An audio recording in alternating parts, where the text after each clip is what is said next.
ৰামসিংহৰ আগ্ৰাসনৰ সংবাদ পোৱাৰ পাছতে গাত তৎ নাইকিয়া হ'ল লাচিত বৰফুকনৰ। আতন বুঢ়াগোহাঁইৰ লগতে অন্যান্য ৰাজবিষয়া তথা সেনাপতিসকলৰ সৈতে আলোচনা কৰি শত্ৰুৰ সকলো চেষ্টা বিফল কৰিব পৰাকৈ সকলো প্ৰকাৰৰ ব্যৱস্থা গ্ৰহণ কৰিলে। প্ৰচুৰ পৰিমাণে ধনু, কাৰ, বাৰুদ, জাঠি, হেংদাং, হিলৈ, বৰটোপ আৰু ইয়াৰ বাবে প্ৰয়োজনীয় খাৰ আনি যোগাৰ কৰি ল'লে।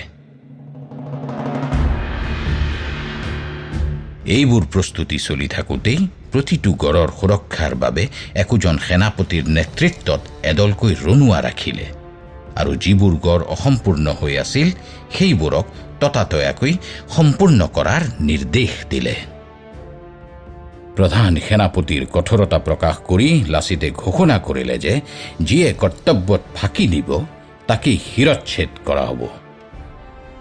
লাচিত বৰফুকনৰ মুখখন আছিল বহল, সূৰ্যদীপ্ত চকু, মূৰত আছিল ৰণটুপি, হাতত ধনু আৰু তৰোৱাল। তেওঁৰ মুখলৈ চাবলৈকে সাহস কৰা নাছিল ৰণুৱাসকলে। প্ৰতিবাদ কৰাটোতো দূৰৰে কথা।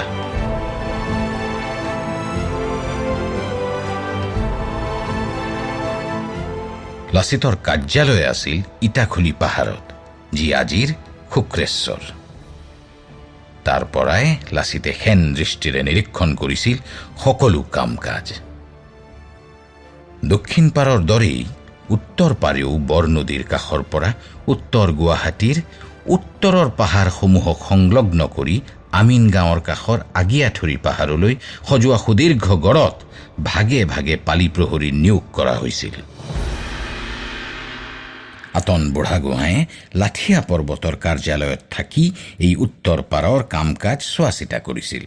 নিযুক্ত হৈছিল সেন গোহাঁই, মাজিও ৰাজখোৱা, হৰিবৰ ৰাজখোৱা, মিৰি সন্দিকৈ ফুকন, গছপুৰীয়া ৰাজখোৱা, মৰাণ গোহাঁই, ৰূপ সন্দিকৈ, বাঘচোৱাল বৰপাত্ৰ গোহাঁই, ৰাইডিঙীয়া ফুকন প্ৰমুখ্যে বহু দক্ষ সেনাপতি। পাহাৰবোৰত শাৰী শাৰীকৈ পাতি থোৱা আছিল হিলৈ আৰু বৰটোপ। এই বিশাল আয়োজনৰ পাছতো আশ্বস্ত হোৱা নাছিল লাচিত বৰফুকন। তেওঁৰ মতে এতিয়াও ভঁৰালত পৰ্যাপ্ত অস্ত্ৰ নাই। মীৰ জুমলাৰ আক্ৰমণৰ পাছতে অস্ত্ৰৰ নামত ৰাজভঁৰাল উদং হৈ আছিল। অ'ত ত'ত যি দুই এপাত অস্ত্ৰ আছিল সেইবোৰ ইটাখুলিৰ ৰণতে শেষ হ'ল। দিন ৰাতি একাকাৰ কৰি লাচিতে ৰণুৱা বনুৱাসকলৰ হতুৱাই অস্ত্ৰ নিৰ্মাণ কৰি আছে।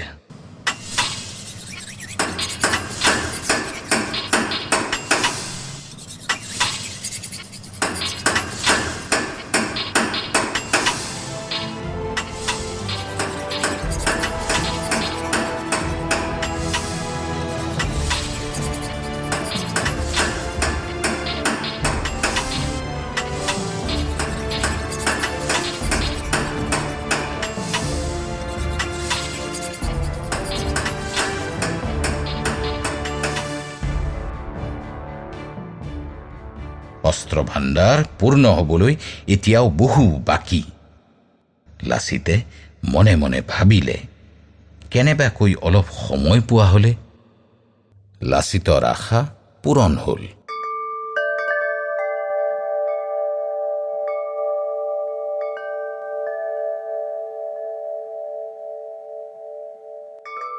এদিন মোগল সেনাপতি ৰামসিংহই দুজন অসমীয়া বনুৱাক বন্দী কৰি লাচিতৰ কাষলৈ কটকী কৰি পঠিয়ালে।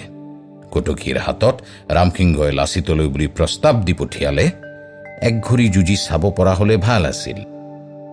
ৰামসিংহই কটকী প্ৰেৰণ কৰি কূটনৈতিক যোগাযোগৰ পাতনি মেলা দেখি লাচিতে মনে মনে ভালেই পালে। এই কূটনৈতিক যোগাযোগেৰে কিছু সময় নষ্ট কৰিব পৰা যাব।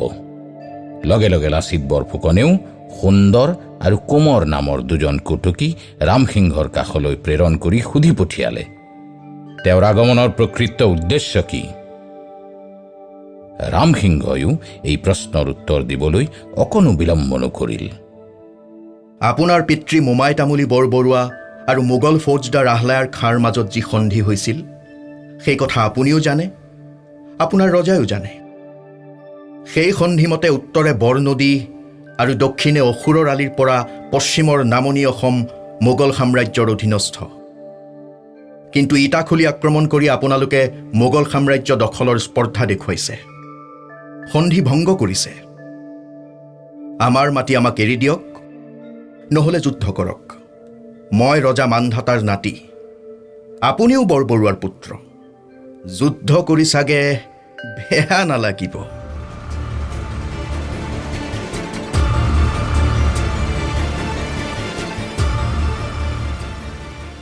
ৰামসিংহৰ এই দাম্ভিকতাৰে ভৰা বাৰ্তা পাই লাচিতে ভয় খোৱা নাছিল। কুটুকীৰ জৰিয়তে ৰামসিংহলৈ তেওঁ উত্তৰ পঠিয়ালে।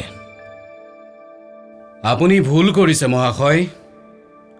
আমাৰ মাটি আমাৰ অধিকাৰ, তাত অন্য কাৰোবাৰ দখলী স্বত্ব আমি অসমীয়াই মানি নলওঁ।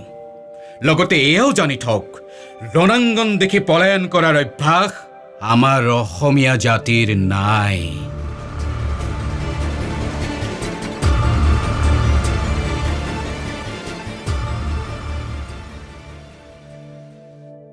লাচিত বৰফুকনৰ এই শেহতীয়া বাৰ্তা শুনি ৰামসিংহই বিনা যুদ্ধে অসম প্ৰাপ্তিৰ সপোন এক প্ৰকাৰ ত্যাগ কৰিলে।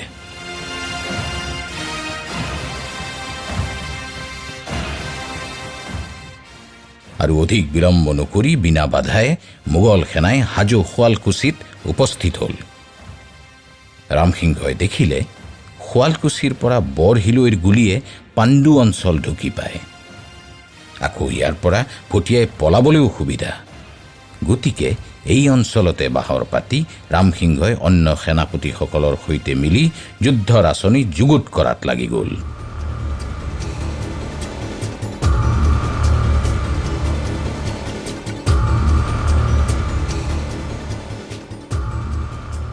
ইফালে লাচিতে ইটাখুলি পাহাৰৰ দুৰ্গৰ পৰাই শত্ৰু সেনাৰ গতিবিধি লক্ষ্য কৰি আছিল। কেৱল নিৰীক্ষণ কৰাই নহয়, ইয়াতে বহি বহি লাচিতে বিশাল মোগল বাহিনীক প্ৰতিহত কৰাৰ বাবে সাহস, ধৈৰ্য, দৃঢ়তা আৰু একাগ্ৰতাৰে মনোবল আহৰণ কৰিছিল।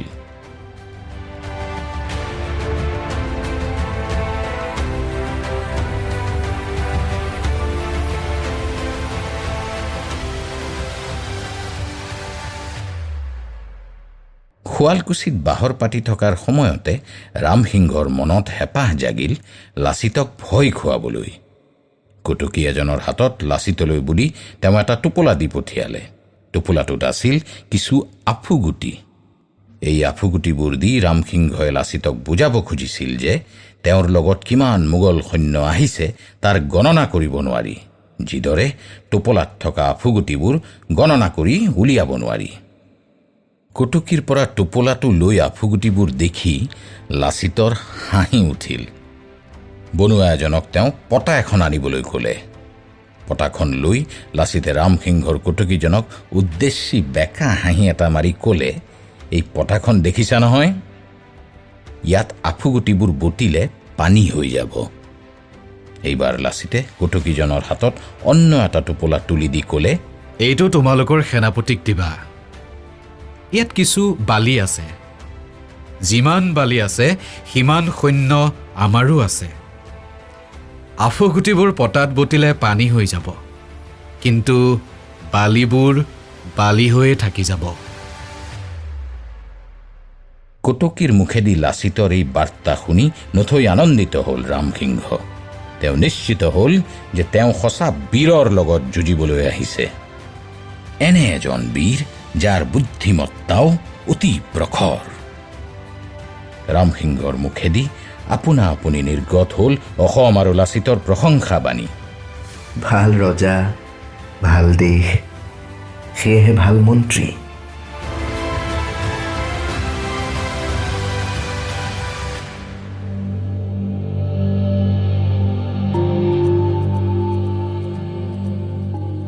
ইয়েৰশ্বটৰ প্ৰযোজিত অডিঅ' ছিৰিজ শৰাইঘাটৰ যুদ্ধৰ ৬ষ্ঠ খণ্ড শুনিলে।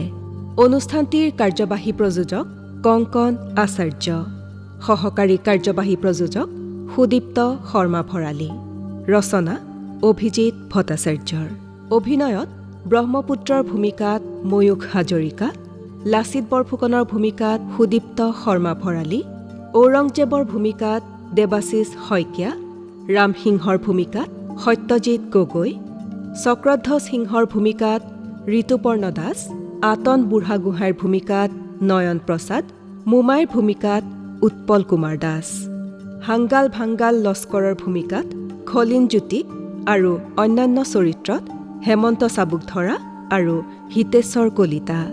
আংশিক সংগীত চয়ন আৰু বাণীবন্ধন ষ্টুডিঅ' ড্ৰিমছ আৰু মৃদুল নাথ।